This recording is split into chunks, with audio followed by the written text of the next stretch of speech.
Oh, I didn't have the intro music playing.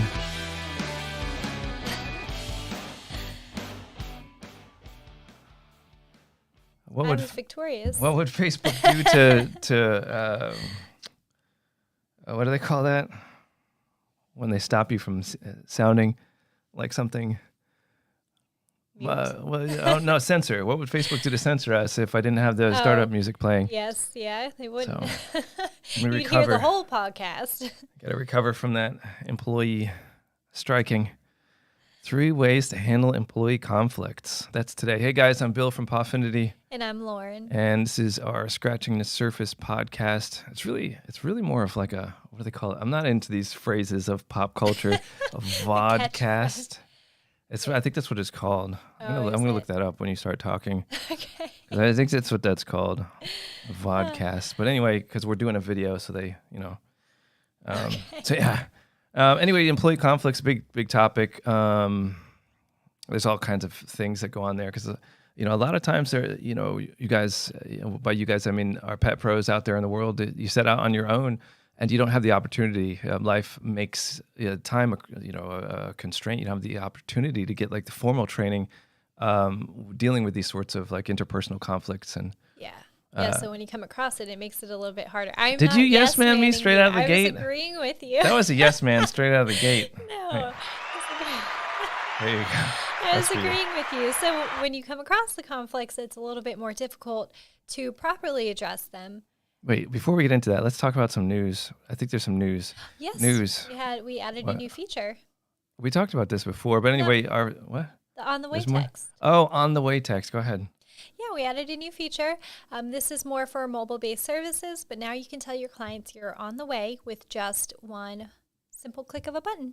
Right, and that notification is fully customizable, just like all the rest of the ones in the system. So that we find that to be a small efficiency that was just added to kind of improve your stuff. And we're still rocking out with subscriptions. This has been super popular. That's still new. To me, that's going to be new forever because it's awesome. So all of that jazz is going on. What else is news? Oh, Let's Go software was having some difficulties. We're seeing some inquiries coming in off that. So if any of you guys are using Let's Go software, feel free to come on over and check us out. We are not offline, and our updates that we've launched are all perfectly sound. And everything's working as needed. So that's about the only plug. We don't usually do that, but there was a couple of things of news this go around. So the topic is dealing with difficult clients. I think I titled it something else. Employees this time. Yeah. I think we did a few weeks ago. We did difficult clients. Employee conflicts is what this became the title on this one. And so we'll start off with number 1: create an employee handbook. So one of the ways that you can prevent conflicts or difficulties with employees is to set the expectations straight out of the gate. All corporate business, for anyone that's worked in a really organized corporate structure before, will know that you have this like huge employee manual, and so that handbook gives you the responsibilities and the consequences that will happen if the employees don't adhere to those or achieve those goals. Expectations, the expectations that are set forth. Yeah, and then and when you do that, you would want to clearly define what is expected of the employee. So clearly define their duties and what they are supposed to do and what they're not supposed to do. And then when they break the rules, follow that up with consequences. And then make sure you not only hand it to your employees when you first hire them, but have them sign off on it as well. It'll help protect everyone. But it gives that extra clarity that they've read it and they understand what is expected of them. Right, because without the expectation, they don't know what to do, and you cannot hold them accountable. Yeah, absolutely, because you can't just assume that they know what to do. For instance, if you have a bather who's also supposed to sweep the floors, they might not know that. They might think that bathing dogs is only what they're supposed to do. But if you set that expectation, then they understand that they have more duties than just bathing the dogs. They have more duties. Because you have to tell them what to do. Duties. They have more duty. We don't want employees with a lot of duty. Anyway, guys, I looked up what a vodcast is because I was pretty sure that I'm just interested in this. These are new phrases. It is a real word, and it is what we're doing. It's a video podcast. Yeah. So that's what we're doing. Anyway, I just wanted to be accurate because sometimes, you get the trolls that come on, this isn't a podcast, it's a podcast. And, I just want to be straight. We understand that, but we like calling it a podcast because I don't like the other word. The name sounds weird. Anyway, so employee conflicts. Yeah, all right. We got through the first one. I mean, set expectation. Without that, you can't really hold anyone accountable. And accountability is the biggest thing. You come across as a weak leader, unable to enforce things if you just let people walk all over you, which we've seen groomers tend to do in particular. I'm sorry to say it, but we do see that sometimes you get employees that get really aggressive. I mean, we work with dogs, and so all of us understand you have to be gentle with them, but you also have to show them that alpha, you are the one that's setting the standards and rules, but the same thing applies in your business. So when you have a whole bunch of people, we find in the same building that all think that same way, that you have to be the one that sets the tone, the alpha in the room, especially with trainers and stuff, they're really familiar with that. And so groomers, everyone that works with pets knows this. You start to become, there's conflicts that just arise. Everyone thinks that they're kind of in charge. So as the owner, as the manager, you set that standard to look, it doesn't matter. Like I don't have to flex on you with my authority. That's not going to happen. Absolutely. Because I'm going to tell you right now, as I hire you, that I'm the one that's in charge, regardless of how you feel about that. And then, always treat them with respect. But these are the standards. The reason that we do it is this here, our handbook, and just adhere to it. So without that expectation, though, you can't really, you can't enforce anything, and you can't hold accountability. And without the enforcement, the employees will walk all over you. Because they see that you technically are not the alpha in that business, and we don't want that for you. Absolutely. And then you can have a separate sheet for each role. So you can have one standard employee handbook for all of your employees, but then if you have separate duties and expectations, not duties, of each role, you can have just like a piece of duties. You can have a piece of paper. What do they call it? Pamphlet? No, like not booklet? Addendum. But it's like a separate a rider, piece of if we're talking about insurance policies. I don't know what you're getting at. The extra page. Yes. You get the blue extra page. For each separate role. And then you'd have them sign off on that separate page depending on like what their role is. Absolutely. Yeah. It's like a waiver, like a matting waiver, or for trainer. I mean, you could have a dog that's... addendum, but that's not the word. It is technically, because it's a contract. Yeah. Okay. Yes. I mean, then that's the word I'm looking for. But I mean, a lot of people don't want to use those kind of words. I like the blue paper or the green paper. Depending on the role. I mean, you could color code that stuff. Absolutely. It could be a Post-it that you stuck on it that the person signed. It really doesn't matter. Like none of this has to be super technical. I mean, we all run businesses in the real world, and we don't have 42 employees that we can set up to. Their sole task is to process and create this paperwork. Absolutely. Nobody's going to pay an attorney $5,000 a month to create new documents. So you do the best you can, but the point of the whole thing is setting the expectation, be clear about what they need to do, what their job role is, and then hold them to that. And that in itself will avoid a lot of conflict. Like there's no power struggle. In retail, multi-store management, I saw a lot of power struggle when the leader of the business wasn't well defined. That leader was the friend, that which we'll talk about in number 3, but that leader tried to be fun or cool, and those things are great. That's fine. You don't have to be this rigid leader. That's not what we're talking about. Just you have to establish that the chain of command in your business. That's it. And there's a good balance. Yeah, for sure. But I mean, you can always interact pleasantly with your employees, and you can have a good time, but while still remaining as the leader. Right. And so the first thing that shows them that that's you is taking them through this handbook and saying, hey, look, this is what you're going to do if you want to remain employed. Sign it. And okay. Absolutely. I've had employees fill out. I mean, I probably sent like 200 of those things back to corporate over the years. So I'm really familiar with how it clarifies. It's almost like, I don't mean to keep rambling on about this one topic, but it's like when you have a dog in front of you and you don't give the dog any instruction. Like, the dog's just like, okay, I'm going to go sniff this tree, or okay, I'm going to chew on the edge of your table, or okay, I'm going to go run and play with that other dog. If you didn't tell them anything to do, they have no expectation. You can't get mad at them for peeing on the tree or playing with the other dog. Like you set that expectation. No, yeah. Boom. You tell, hey, look, Fido, sit. Okay, stay. You tell him to sit and stay. If he doesn't do that, well, he was expected to sit and stay, and he didn't. So, then, I mean, I don't know. What, start to clicker? You know what I for the mean? training. But all right, let's move on Yes. because we're killing that one. Yeah, so if you do have conflict arise with the employee, it's very important to address it not long after. So shortly after it happened. Don't wait several hours or several days. Use that time right after it happened as a learning opportunity. That's when it'll best sink in with the employee. Yeah, and it's usually the most uncomfortable for them, which is great because they can feel the indiscretion, if you will. I don't know, but it becomes more uncomfortable for them when you do it immediately because they know there's no, like, I don't know, for anybody that has kids, like you ask them, 10 minutes later, 20 minutes later, hey, did you do this? Oh, no, they didn't do this. I mean, they literally still have the paint on their hands. No, Yeah. it wasn't me. But if you caught them in the act and, hey, look, what are you doing? They can't really say, no, I didn't do it because they're painting the wall with their hands. So the employee is the same way. So you shift the discomfort of that situation to the employee who is being counseled at that point in time by doing it immediately. If you wait a day, 2 days, a week until they do it again, now you've put all that pressure on yourself. Now you're like, okay, I really have to talk to Sally. She keeps messing up. Or, all right, I'm going to do it tomorrow. And then that pressure builds, the stress builds, and now all of that pressure's on you. Sally's just chilling. She's like, hey, I'm getting away with this. They saw me do this, didn't say anything, so apparently they're not really in charge. Yeah, I might be. absolutely. And that's what I was about to say is it kind of puts you as a weaker leader just because you didn't address it. You didn't confront them about it. And there's nothing wrong with that. We're not calling anyone weak because we both have said this a number of times. What it does is the power dynamic in the business changes, and the employees think that they can start making decisions, but without you, and that's not it. So you keep yourself at the top, and that doesn't mean that you're nasty or you're mean or you're condescending or you're setting down an iron fist. You're Not just at all. you're letting them know, hey, look, I don't care what's going on. I'm still the boss no matter what, and you that's never been questioned. Whoops. Did I straighten that back out?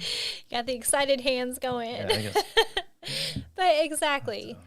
You keep the order in the business. Right. And as soon as you can do it. I mean, I don't say jump all over someone in front of a client. That's the worst idea. No, you wait until after the client leaves, then And then- take them to the back and discuss Right. it with them. Definitely not in front of other employees as well. Yes. Yeah, because that just makes them feel What they awful. corporate words. Let's have a sidebar.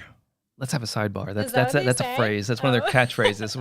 Anybody that knows me knows I I can't don't stand like that. catchphrases. I'm not a fan, but No. that's essentially what it is. You go over and you talk on the side. So. Yeah. But number 3, we're talking about keep in mind that you're their boss, not their friend. And I love this because it's so easy when you spend so much time with people to get like really buddy.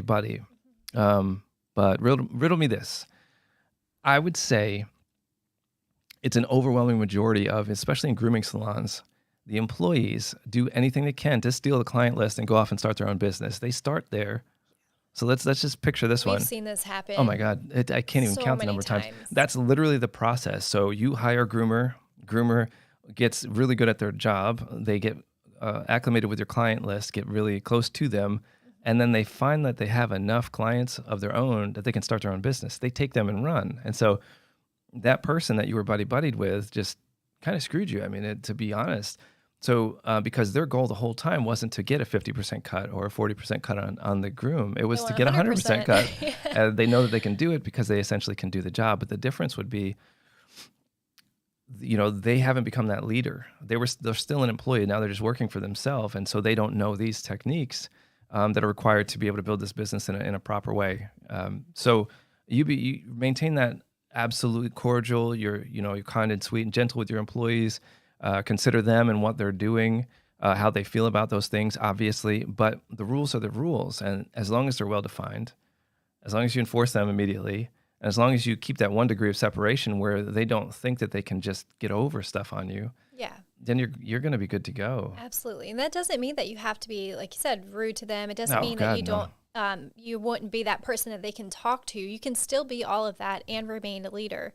You just make sure that the roles are defined. Make sure that you are still the leader. I'm the boss. And so I was going to say, it's not Do just I have saying a- I am the leader. It's you want to be sure that you're following all the right protocols to make sure that you are the leader. Yeah, So- and that's by leading by example, mean? doing Yeah. all the do it. If you're gonna have one of your employees, I worked for I can't name names on here, can I? No, I worked Probably for not. a fashion retailer, a real big one, fancy stuff. They have a lot of underwear commercials on TV. for the whole dawn of time. They had people dancing around in underwear as their commercials in black and white. So everyone probably knows who I'm talking about. But I worked for them for a while, and there was an employee there that didn't want to clean the bathroom, but there was like a literal rotation of people that cleaned the bathroom, and I was on it as the general manager of the store.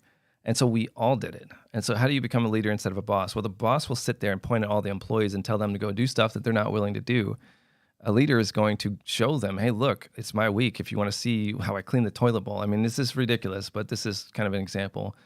You go clean a toilet bowl. Did I have to do that? No, but that's just kind of how I do things. I don't ask people to process a metric ton of inventory by putting, security tags on it if I'm not willing to do that myself. And, you jump in the pits and you do it with them. If it's busy, as a general manager, you don't have to get out there on the floor or whatever type of scenario you're looking at. You don't have to get out there on the floor and do that stuff. It's not in your job description, but the boss is the person that's sitting in the office yelling through the mic at everybody to do better at their job. That's true. Yeah. And the leader is the one that's out there in the middle of the crowd doing anything they can to keep their employee morale up while you have, that store, we had, I think we did $100,000 days in the holidays. I had like 28 employees in that store. It was a big business. And that's why I'm bringing that up, is because the scale of it shows that these techniques really do work. And so, just the difference between a boss and a leader, you can read 1,000 articles on it. We're not going to go into that right now, but you can read 1,000 articles, but be sure to not become their friend, as in like your BFFs or something. Like you let them get away with stuff. Right. Yeah, no, definitely. That's not, no, yeah. They need to know they're going to You're roast. not, If they do something that's against the policies that you set out at the beginning, they need to know they're going to roast. Do it willingly. This is the consequence. Hey, look, little Billy, don't touch the oven because you'll get burnt. We're buddies. He touches the oven, gets burnt. That's just cause and effect. That has nothing to do with anything. So if you tell him, hey, you're gonna get, if you don't tell Billy that he's gonna get burnt on the oven, or okay, so this brings up an idea. Like when I was a kid, one of my friends had this like stove thing. It was like this heating fireplace kind of, but it was like enclosed with this like door thing. Okay. Yep. And there was no protection on that. That thing was hot, but it didn't look hot because it was always black. So if his parents hadn't told us, don't touch it because you're going to get burnt, and then I got burnt, wouldn't know. That's their fault, not mine. You know what I'm saying? Because I was a kid. So really, as long as your employees know the expectation and then they defy it intentionally, they need to know they're going to roast. And your best friend will think that they can get away with it. That's true, yes. So, so to combine all the three, if your employees are acting out of line, don't be afraid to follow those consequences. You have to. Yeah, you're not being a bad person by writing them up. You're actually being a good person. You're being a good leader, because if you allow them to keep getting away with it, like, oh, it's okay this time. For instance, being late. Say they always show up late for their shift. Oh, it's okay this time. It's okay this time. Well, 10, 12 times into it, they're just going to be like, okay, I can just go 15 minutes late. It's okay. And then you have the new employee coming in. Seeing that, and it just compounds. Absolutely. Oh, that's the worst. When you get a new employee, and I've had to actually, in a different company, I had a management staff that was not strong. And they would bring on employees that would see bad habits. And then the shop, like the store, just continued to spiral into the abyss. And I think I terminated almost every person in that store and rehired everyone, including the management staff. And you have to start back over from scratch when it gets that bad. And so as small business owners, we can't afford to do that. No, so it's a lot of time, a lot of money. It takes time to train and hire employees. Yeah. So I had a point and I just forgot it. It was actually really, really important, and I cannot remember what it was. I was talking about holding them accountable and actually writing them up, and then writing them employees. Up. Yes. So terminations. Let's talk about that real quick before we wrap this up. Fire people. I'm a huge proponent for that because number one, it sets the tone of who's actually running the business. Number two, it shows the other employees that, hey, look, I actually can't mess around. So if you have an employee that's attacking you verbally, physically for that matter, it happens. But enforce something, do something about it to protect yourself, to set the standard. And then terminate that employee. And you can do that when you have a clear expectation of what it is that they need to do. So if they have 4 tasks a day that they don't do, day 1, they only do 2 tasks out of the 4. They get written up. they do this 2 more times, and in, I believe, all states, at least in the United States, you're allowed to legally fire them. A lot of states are employment at will, but you get into these weird gray areas where they can still sue you for wrongful termination. So with a That's why it's clear, important to follow yeah, the employee handbook and yeah, follow it by the T, really. You don't just let some people get away with things while other people don't. absolutely not, because that makes you a weak leader, period. And if you don't want to be that, then hold everybody accountable. So in the end, what it comes down to is dealing with difficult employees is easiest when you set expectations and stick with them. Yeah. That's it. It's kind of dry as it is. Yeah, I mean, it's either black or white. I mean, you either do or don't do your job. And if you don't do your job, you get written up. And if you continue, then you get fired. So and now I have a few people that are watching this who are probably thinking, oh, well, what am I going to do? I have 2 employees. If I lose one, I'm completely screwed. But the problem is that you guys aren't putting people on deck. So when I was in retail, again, let's go back to that, because, Pawfinity is a much smaller business than that fashion retailer I was talking about. I mean, we're not doing $100,000 days, and I don't have 30 employees, doing all that stuff. So you keep people. Oh no, why is this not? Looks like our laptop is about to die. Can you see if you can find that cord down there, because it is still plugged in. It must have come undone here. So before this cuts out, keep people on deck, guys. What that means is you're going to be doing interviews and researching and finding employees, getting leads for employees well before it'll come down. There's a big, huge box right there. You'll be able to call upon those new people, or the people that you it's called headhunting. When you go around, you find a really good groomer, and you tell them, hey, look, I'm going to bring you aboard one of these days if we have a growth. Well, if you have to terminate an employee, you can also bring them aboard. So go out, meet other groomers, find people with talent, pay them well. I would take a job where I got a steady paycheck, and I knew what to expect, over the questionable thing about starting a new business. So if you have employees that you think might be trying to snipe your clients and take your clients from you and start their own business, maybe pay them a little bit better so that there's less incentive to move on. But the biggest point is go out and always be taking applications. Taking applications, yeah. Always headhunting at the trade shows, meet other groomers, that are in your area. Open house. I don't know. You could throw a little skills thing. I mean, seriously, a professional's only skills thing. If you're doing, this is supposed to be scissors, guys. I don't know what that looked like on there. I saw it over here and it didn't look too pleasant, but that's scissors. High school job fairs, college job fairs, things like that. You can always attend those kind of things. So even if they're not specific like groomers or trained trainers, you can always train them to be that. Did you not find the power? I think the power thing got blown at the hurricane. Oh. It's not charging. It's plugged in. I moved All right, it. guys. Well, we're going to have to wrap this up before the laptop dies, and we have another episode that cuts right off. Oh, yeah. But yeah, join us next week. Okay. I mean, this is done because it's going to cut off. Okay. All right. Well, hopefully you learned something. If not, well, we're sorry. We tried. We did our best. And join us next week at 10 a.m. Eastern on Mondays. Monday.